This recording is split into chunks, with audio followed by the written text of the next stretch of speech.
Hello guys, masarap sana pag ganitong buhay. Pagising mo sa umaga, pakape-kape ka na lang, paupo-upo, andyan, sa harapan ng isang malawak na lupain, habang hinihintay si Haring Araw. Ayan, o diba? Sana ganito na lang yung buhay natin parati, pa-chillax-chillax lang, habang nakaupo at nakatingin sa malayo at sa magandang paligid kagaya nito.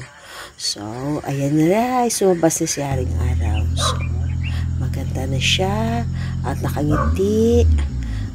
Ayan, tingnan nyo na maganda ang paligid.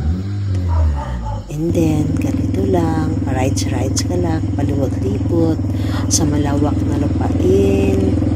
At syempre, malayo